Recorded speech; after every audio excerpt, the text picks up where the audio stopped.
Hi, welcome to today's webinar. We'll get started in just a couple seconds.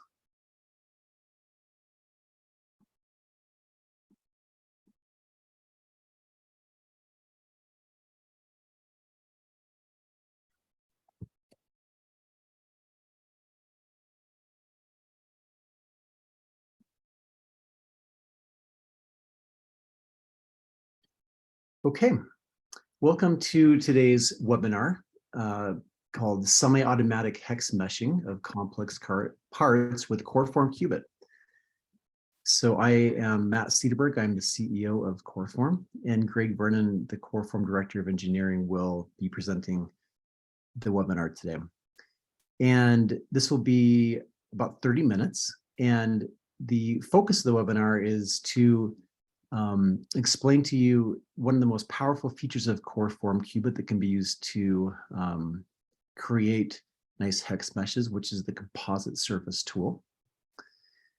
Just a little bit about Coreform Cubit. If you're unfamiliar with it, Coreform Cubit is a tool used across industries for advanced meshing for challenging simulations. So it's used often either if you have a fully integrated preprocessor and solver but need advanced, especially hex meshing capabilities.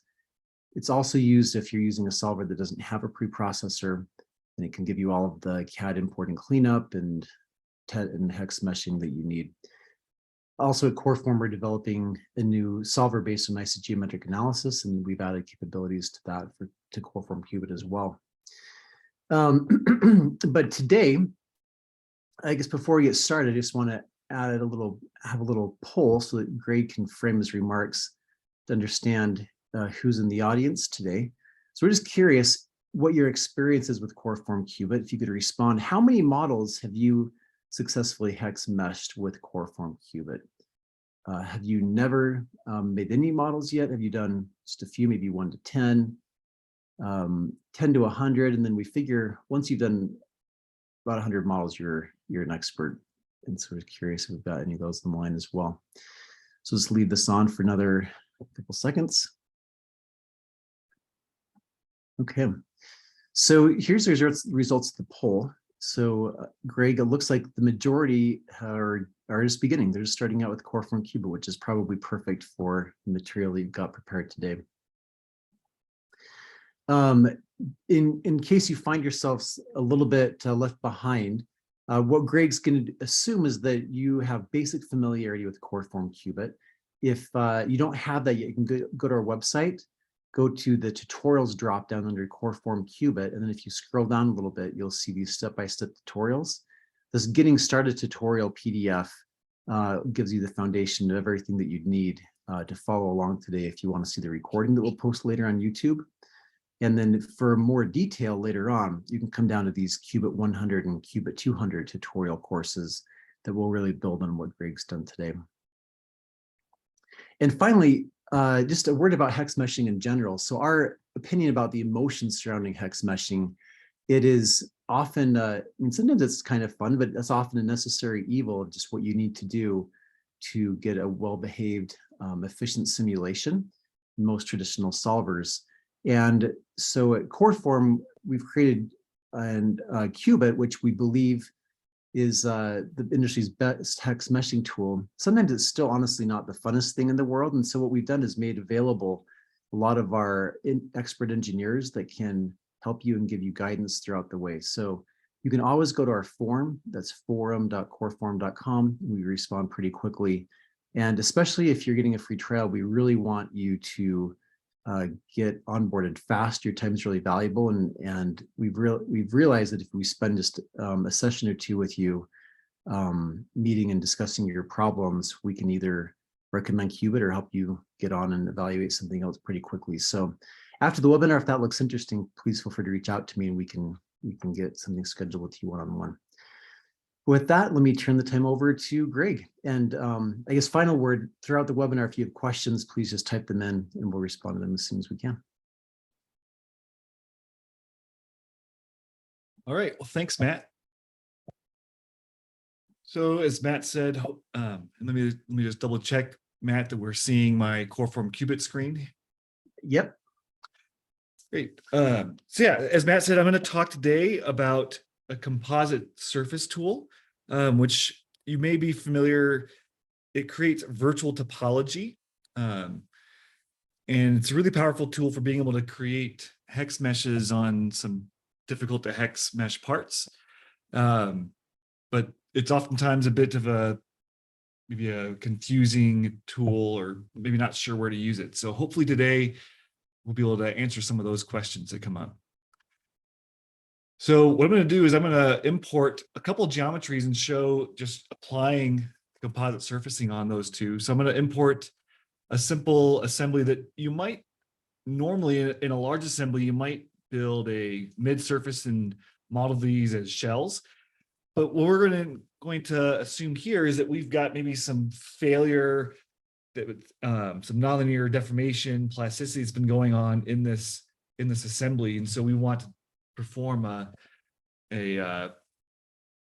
nonlinear high accuracy analysis, and so we want to go with hex meshes on this kind of subassembly. So I've got three models here, or three parts. I've got a bolt, and then I've got these two hinges. Now, in Cubit, the workhorse in Cubit is a sweeping tool, where you would take a volume and you would select source surfaces and then target surfaces. And it's not a problem that there's maybe, you can kind of see that we might want to sweep through the thickness of this sheet metal part. It's not a problem that there's multiple source surfaces that we would want to maybe start our sweep from, but it is a problem that we'd have multiple target surfaces. Cubit only supports one-to-one or many surfaces to one surface sweeps. And so this would not be a sweepable topology. But with compositing, what we can do is we can take all of these surfaces and essentially make them one macro surface and do the same with the other surfaces, so that we would then have a one-to-one sweep. So I'll show that here, building that. So if we just draw this volume by itself, I'm going to color my curves black here so we can see as this happens. Now we're going to access this is through the command panel. I'm using the classic navigation for the command panel, which can be set in the tools options under the command panel's classic. You may not have the classic mode. I just grew up with the classic mode, so that's what I'm familiar with. So your ordering might be a little bit different. But where you're going to find it is under Surfaces, Modify, and then Composite. And we call it virtual geometry, which is kind of our synonym for virtual topology. They mean the same thing.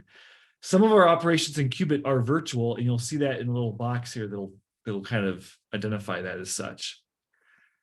So I'm going to select my surfaces.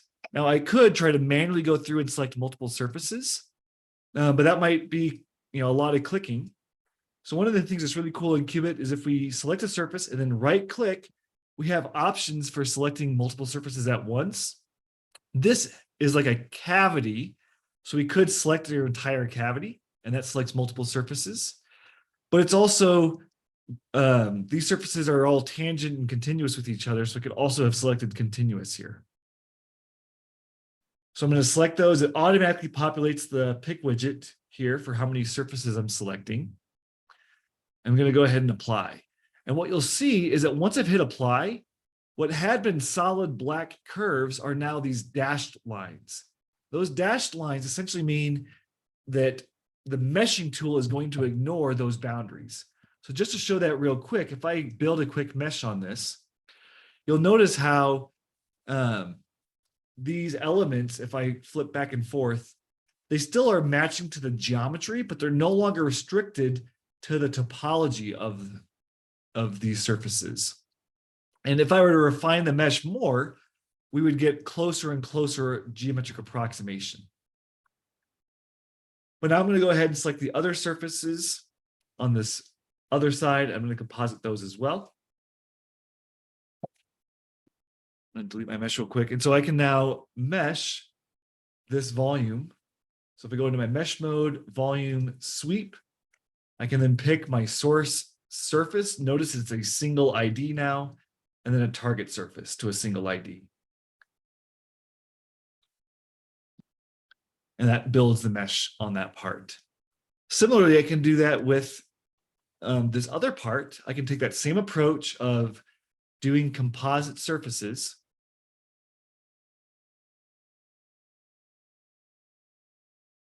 The one challenge here is it's not actually sweepable because I've got some linking curves that essentially take a finite distance to a zero length. So I can't sweep along that. But I can again use compositing to say, well, I can kind of see what's going on here. I just need to have linking curves that go from one surface to the other without kind of disappearing.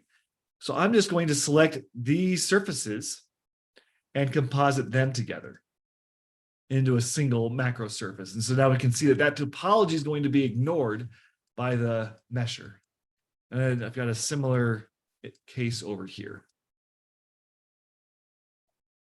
And so now with that done, I can select my volume, select my source surface and my target surface,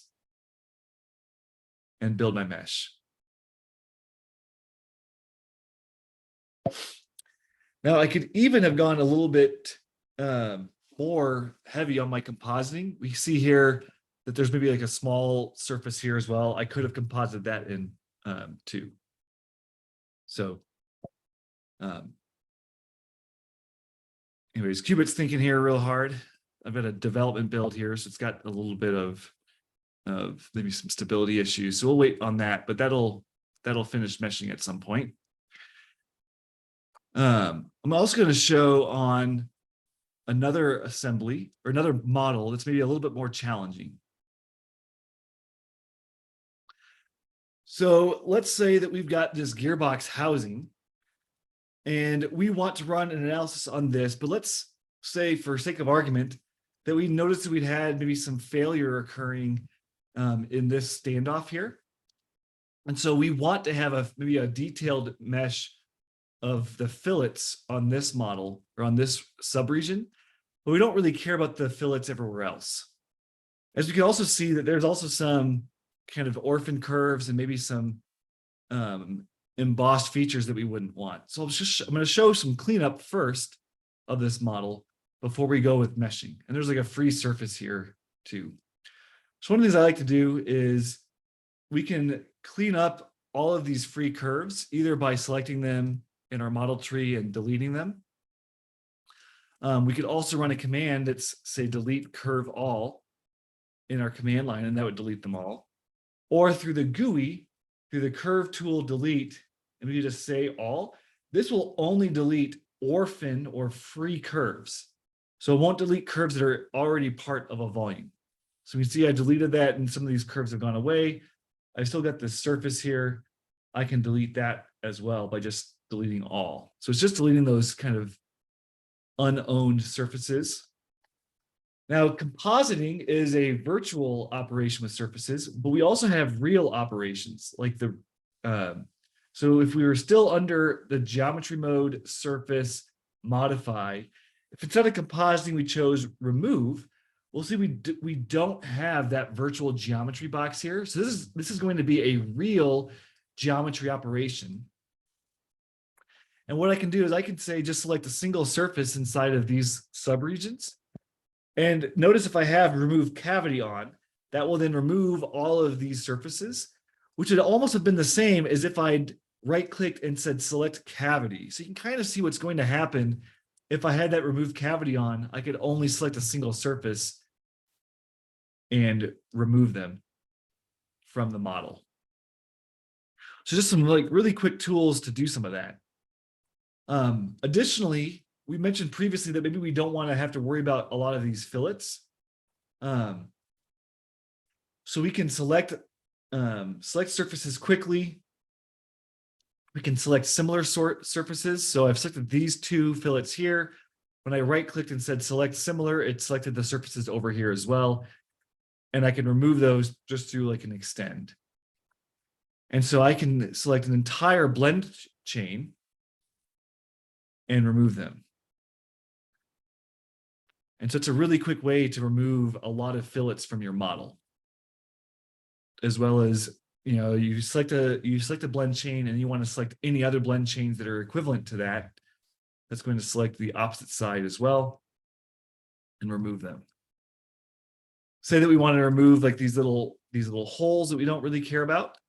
We can select the cavity, select similar. It'll select all of these little holes and we can remove them.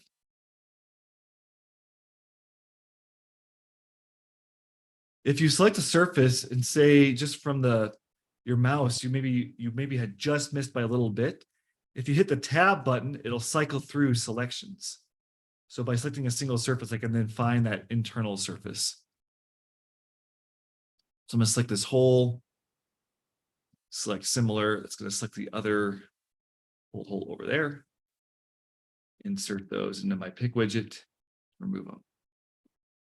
And similar story with these holes. So again, through the right-click context menu. So now, as I was saying, let's imagine that the challenge I've got is I'm trying to mesh this little standoff here. So one of the things I might want to do is I just want to extract out that single volume. So I'm going to web cut my geometry until I've got that volume kind of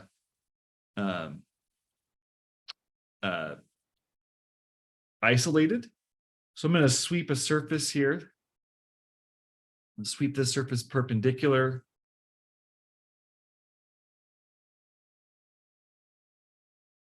Oops, that's not what it's actually not what I meant to do. I meant to chop plane from curve.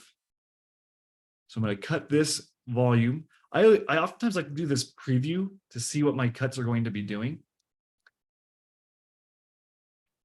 We're going to draw this volume by itself, and then I should be able to sweep curves. So I'm going to cut this volume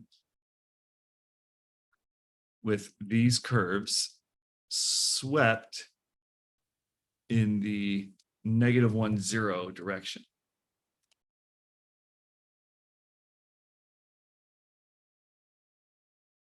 All right, so we just need to do a couple more cuts here. So let's sweep surface, perpendicular first.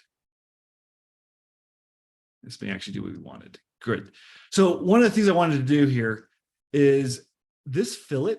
If we had chopped this fillet instead by a plane surface, so if we had used this plane, do you see how that would have led to kind of a tangency on my cut? That would essentially be really difficult to hex mesh. If you were to refine your hex mesh, you get closer and closer to a tangency, which would result in worse and worse hex element qualities. That's why when I saw that fillet, I chose to do a web cut that would instead result in me getting kind of this perpendicularity at that. So I went from a tangency to something that's perpendicular. And that's really crucial for if you want to try to keep those kinds of features in your model. Now, for simplicity here, I'm going to remove all of the other volumes. So I'm going to delete all volumes except for volume 4.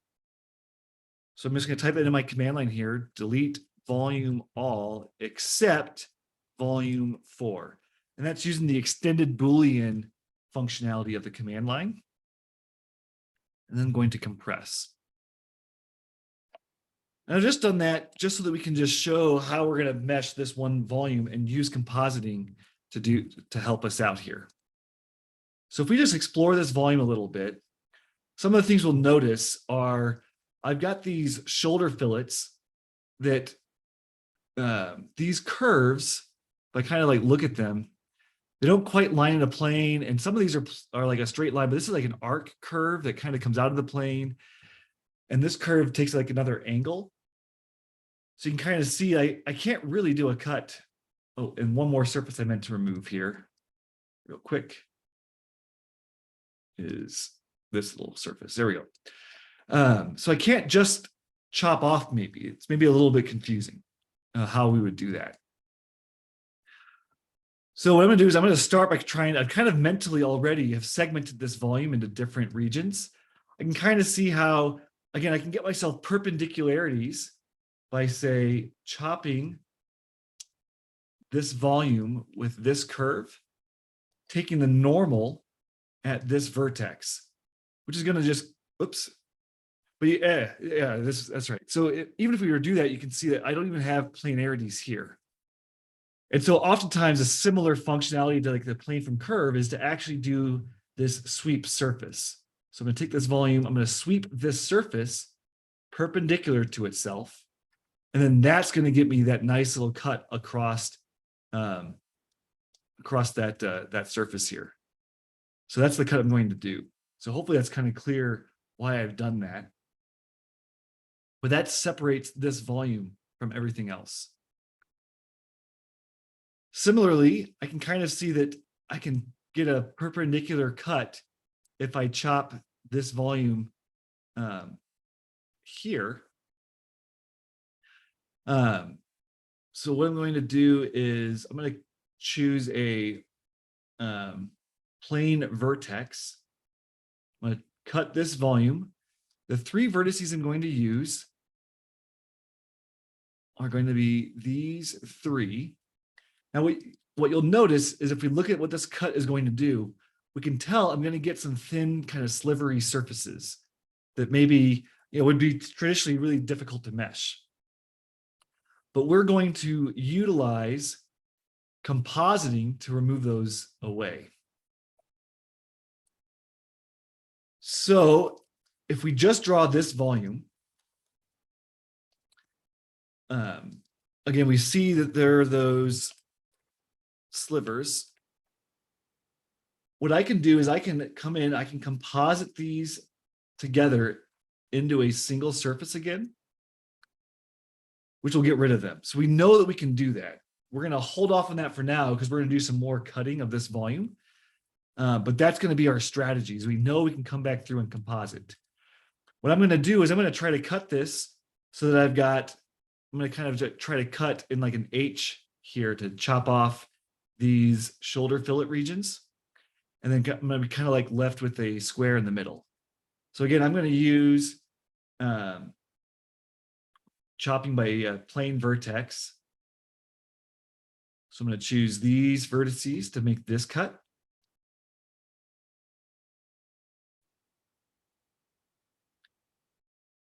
And then I'm going to use these vertices to make that cut as well. And I'm going to cut all of them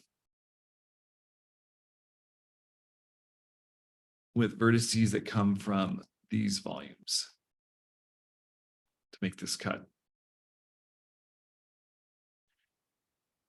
So again, we haven't really bothered with worrying about this topology that we've created. So Greg, Yeah. why at this point are you making all these cuts? Because you could strictly just sweep from one to the other now. I could. So there are some abilities to do that, but the problem is going to be that when I reach the other side of this volume and I'm going to hit these shoulder fillets, that's going to end up being a tough topology for Cubit to mesh. So I'm kind of planning ahead where I'm going to try to build each individual volume with merged surfaces. And so we're going to kind of cut this down to its maximum cutting, partially so I can also show the compositing in work. But it's really that this volume is the challenge. These shoulder fillets are the challenge of this model.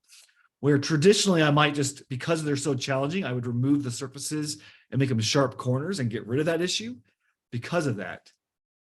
That's a good question.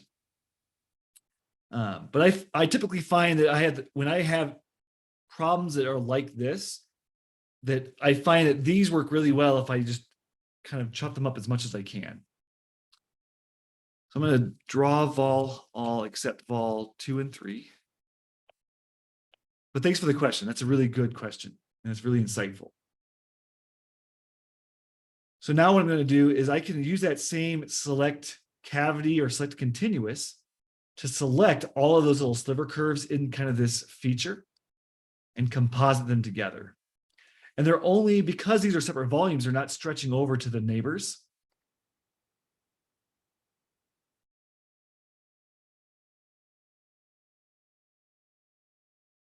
And so I'm just going to select all of these here. here and here. I think I've got them all. One way you can kind of check to see if you've got them all is if as you go across, especially if you've got just those slivers, they'll show up as a select continuous. And so if you can't select continuous, or if as you do a selection, if you only get one surface, then you're pretty confident you've only got one. So then one of the things that's kind of nice is this kind of geometry. We just draw this. This is tailor-made for this polyhedron scheme, which will put a pretty good quality layout of hexes on that volume. So what I've kind of done by doing that decomposition is I've left myself with some volumes that I know I can mesh with polyhedron.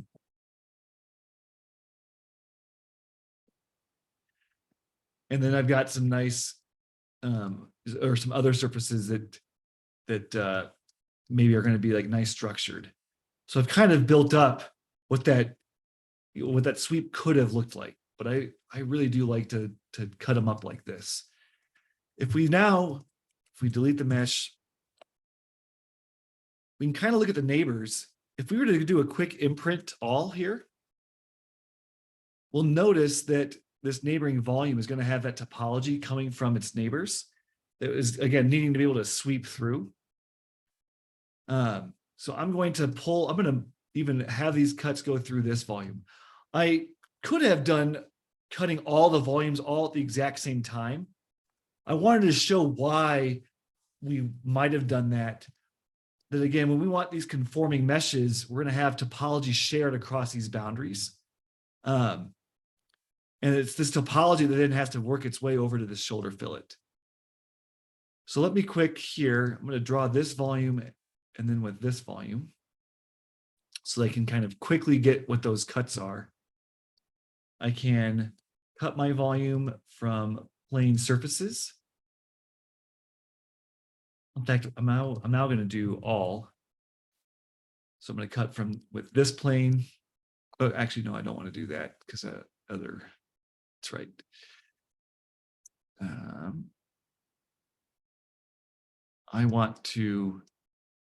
All I really need to make sure is that I'm going to capture this topology in here. So I actually just want to do plane vertices still. Cut this volume. I'm going to say grab some of those vertices that were coming through from that previous layer. Oops, and then on to, and then kind of like mapping it onto this surface at the top here. And so you can see, again, I'm going to kind of be compositing that shoulder fillet away as well with that same kind of technique. And then select these volumes, cut with the vertex. Actually, let's see. I don't think I want to actually do, say, these three vertices.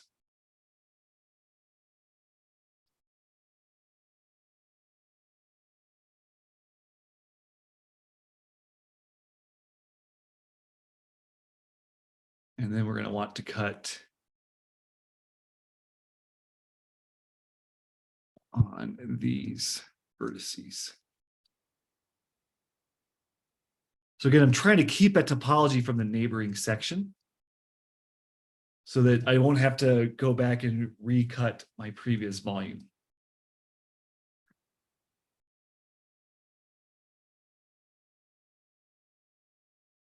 But again, so what I'm gonna have to do now is I'm gonna rely on compositing to mesh these individual sections. A couple other things I'm gonna do. I'm gonna pull those kind of running short in time, so I may just kind of give an idea for what I'm gonna do next here. I'm gonna cut my volume in half so that I don't have like this large volume around this circle. So I'm gonna do a plane from a curve. I'm gonna select all of these volumes. And then select this curve at its midpoint. We won't do it at its midpoint, maybe we'll do on this curve at its midpoint.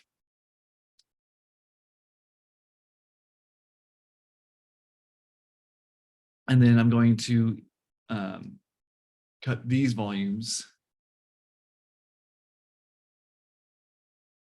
again along these curve midpoints.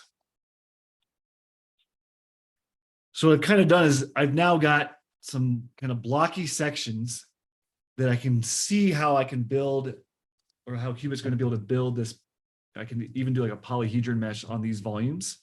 So I've kind of broken it down into these kind of elementary volumes that I'm going to be able to mesh. But just to then show more of this compositing in play here. So again, if I'm just going to composite surfaces, I'm going to select continuous surfaces. I can probably select similar. There's probably duplicates on the other side.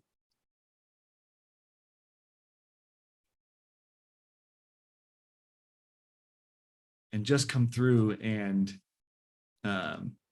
composite these all away.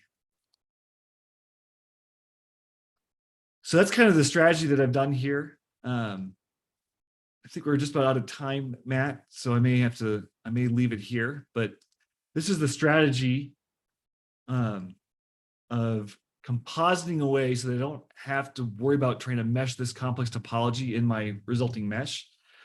So what I'm left with is I'm going to be left with volumes. Oops, that's a surface. I'm going to be left with volumes that are then meshable with one of these elementary schemes like polyhedron. And so that's going to be able to be, that's how this shoulder fillet is going to be able to be meshed in and still conform with its neighbors. So if I draw it, say with these neighboring volumes here, just to show that. So because I don't have to worry about this extra topology, if I do this imprint and merge to be able to get my conforming meshes,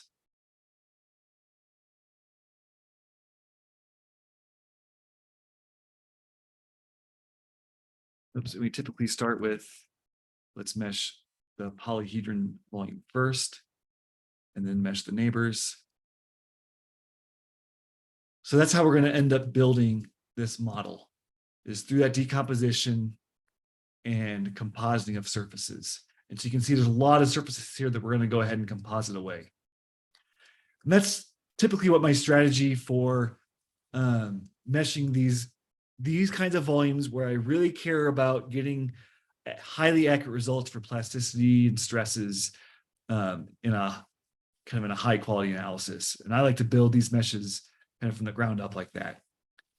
So Matt, if there are questions, we can go ahead and field them now. I'm happy to continue finishing this if we still have time. I mean, I think we're all enamored and want to just see the mesh. All right. Maybe you could continue meshing. There are some questions coming in. Great. So the extent that you can talk and mesh at the same time, this will be your test. Perfect. So one question is, as you were determining what scheme to add to these, there's like an automatically detect function for the meshing schemes. Would that detect polyhedron? Yeah, the automatically calculate. Is that reliably going to predict the right one, or? So I have found that the automatically calculate almost never predicts polyhedron scheme. So typically what I'll do is, again, kind of my strategy is before, so I should actually unmerge now.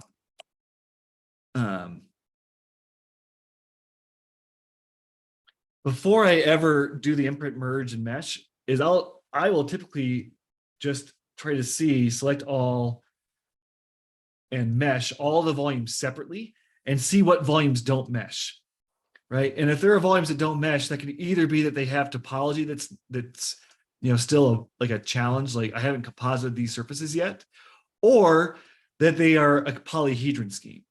And so one of the things I kind of like to do, right, is it'll give you an error for what volumes didn't mesh. And so you can kind of just copy this and say draw a volume, and it'll draw you those volumes. And you can kind of then quickly see, I could make out, oh, that's a polyhedron scheme. These I need a composite, but then they're going to be a polyhedron. These guys are polyhedron. And that's kind of my approach. So if I had done this, I'd say, okay, I know that I want to composite these surfaces. And then I want to apply a polyhedron scheme to these volumes.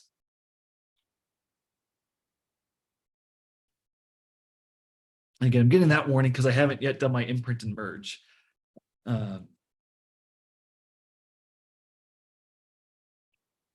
But essentially, if you can't build a mesh before everything's imprinted and merged, you won't be able to mesh it once they're imprinted and merged. Imprinting and merging makes it makes the problem more challenging. So I always like to try to mesh prior to imprinting and merging, see what kinds of volumes might have to have a polyhedron scheme, and then I move forward. And then I'll do like imprint and merge and see how things update. Yeah, so that's a good question. Yep. Good. No, and that's really helpful just to see how you approach this. Those bag of tricks are really valuable. Yeah, maybe we'll let you finish this up. Here's another question that came in. You can choose to answer this now or after you're done. How do you mesh volumes that have very sharp angles and are cylindrical at the same time? I'm not sure if I understand what the geometry for that looks like. Yeah, maybe go ahead and finish this up, and then Ibrahim, if you can clarify it all, you can take a stab at that.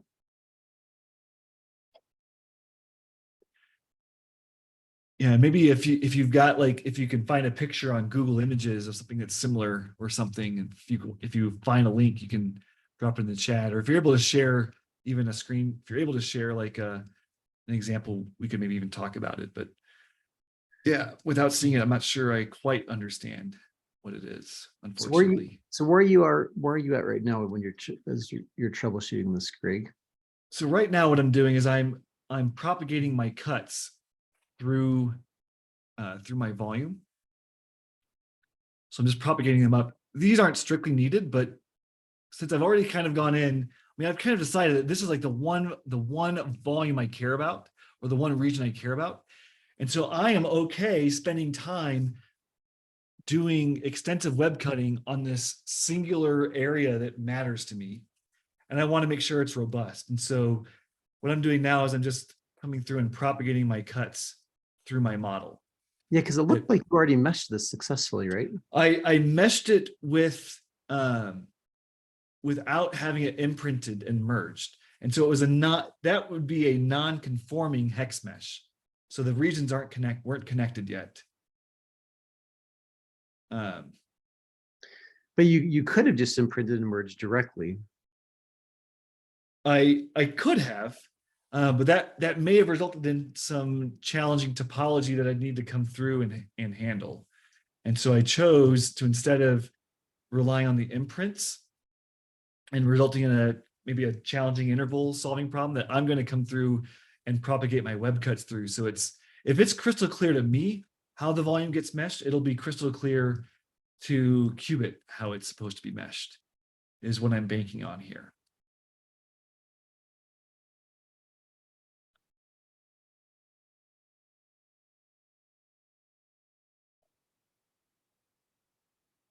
So I think that should be about it.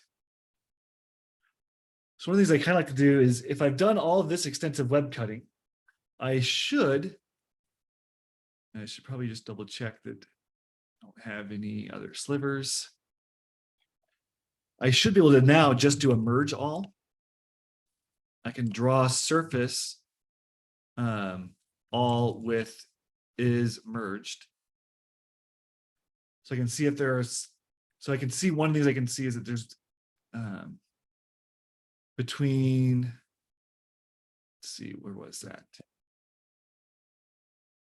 Yeah, so I've got some surfaces that didn't get merged in between. So that might be where I would go ahead and now just do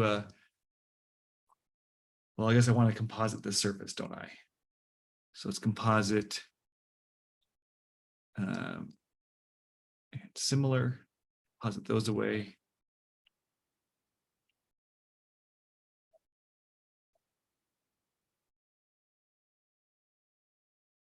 with is merged.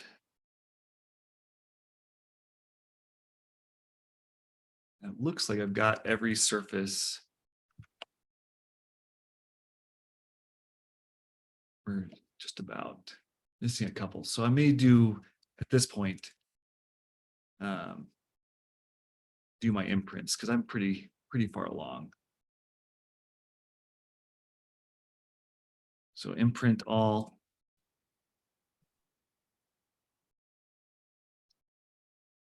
Let's try our merge all.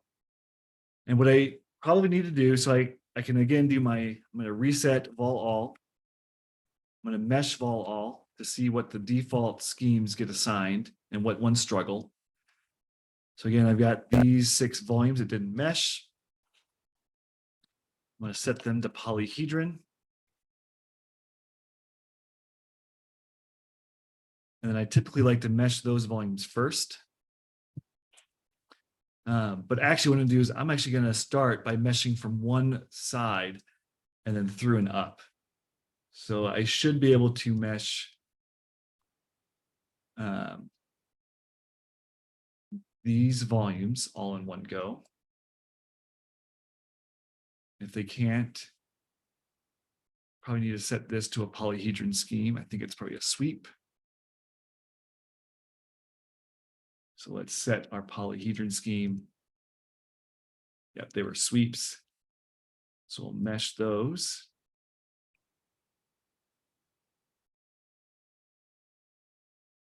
And then these are just maps. So we should be able to mesh those volumes. So those guys are done, out of the way.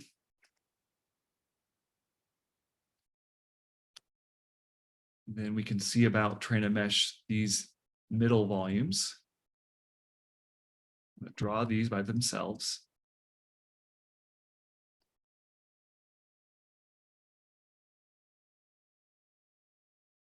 Looks like it's going to all mesh.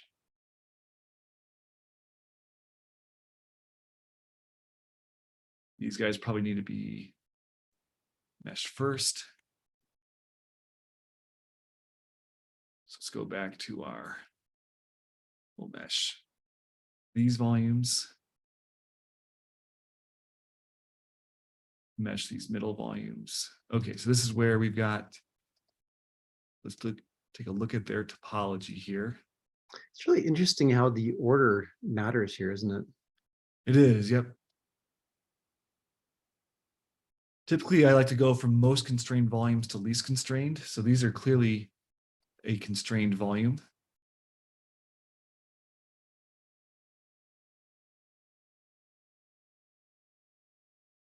Let's take a look at these two together.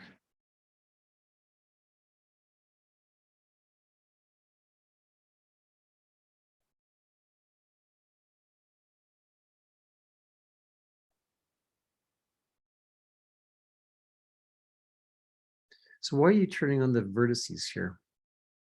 I like to see vertices. It helps me find if there's maybe a small sliver curve somewhere, or like a vertex that I hadn't expected. So if this curve down here might have been like, say, 2 curves, then I would see like a black dot here, and that might be helpful for me to understand what's going on.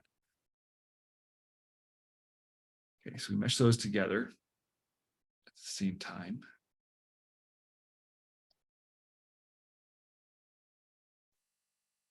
Let's see if we can now mesh these volumes.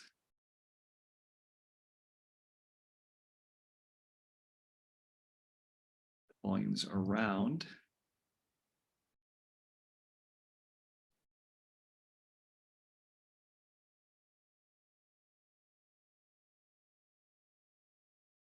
Let's draw these volumes here.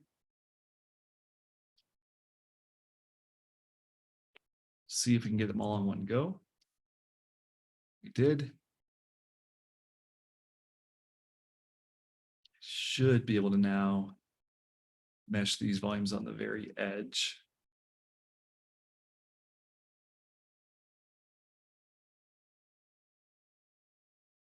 Okay, so we just missed on these little shoulder fillets.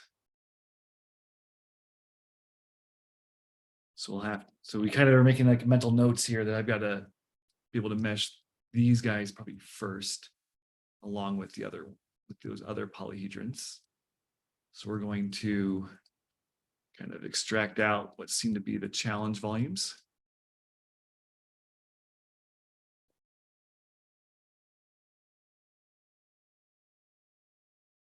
Mesh these, mesh the shoulders.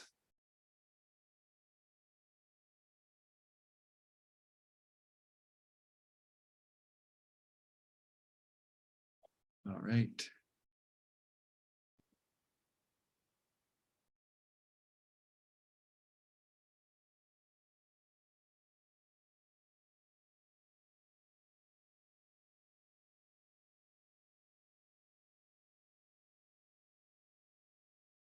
Yeah, so we've got interval matching is failing here. That's what we're dealing with.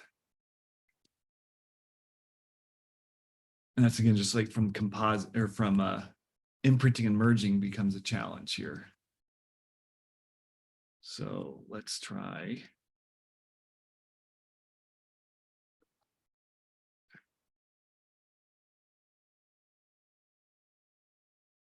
Meshing out.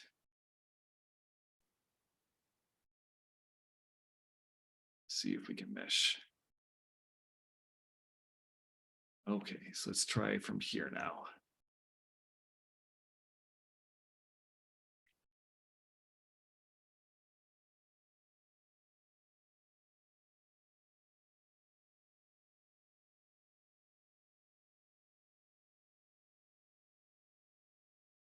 Yeah, so we're running into, let's see. This is, had this working earlier today, so I'll have to maybe figure out what's going on here. Looks like I should be able to sweep this volume. So maybe it's just my sweep directions need to be modified. Yeah, no, thanks for wrestling this, Greg. This is like where most of the time goes with hex meshing, so it's really helpful to see you Yeah. use different approaches. Yeah. And again, my typical approach is that you kind of have to like play around with some of the meshing to get a feel for what like the most constrained regions or volumes are. Like the polyhedron scheme has some requirements on it as far as what the surface schemes end up needing to be, and so those end up oftentimes being kind of the restricting. So it's kind of a game of trying to figure out how to build that mesh in that manner. So let's try something else here. Let's try meshing, set my sweep schemes here.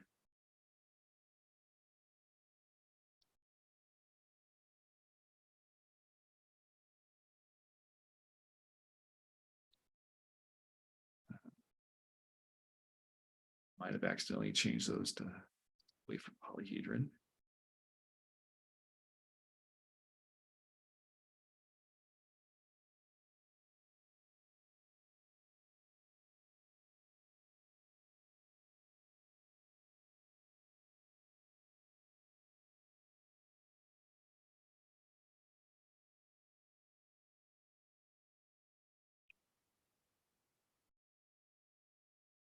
Whoop. Well, I managed to crash Cubit, unfortunately. So sorry about that. That little demo didn't quite work, but that's if I work that problem a little bit more, that problem becomes meshable through compositing. So I'm sorry that I'm using one of our development builds of Cubit. So I've got a couple instabilities. Because this volume looks like it failed to mesh. It's probably just I need to switch my surface or source and target surfaces to the other direction, if I had to guess. And I'm going to go ahead and even do that compositing that we talked about. Anyways, but I hope that this kind of shows compositing and how it can be used on some of these challenging sorts of models as kind of a tool to redefine the topology that's going to be tracked by your mesher. So I guess, are there any other questions, Matt? No, that's super helpful, Greg. Yeah, there's a couple other questions that have come in, but I've asked them to just redirect to the form because they're Okay, about slightly different topics, and it's been really useful what you've showed so cool, far. great. So yeah, so I guess in conclusion, again, thanks for spending some time with us today. Hopefully that's helpful for you to see different techniques to approach composite meshing in Qubit. And we welcome engagement with you with questions on our forum. And again, if you're trying to decide if Qubit's the right tool for you, reach out and we'd love to have some technical chats to accelerate that decision. So thanks again, everyone, for your time.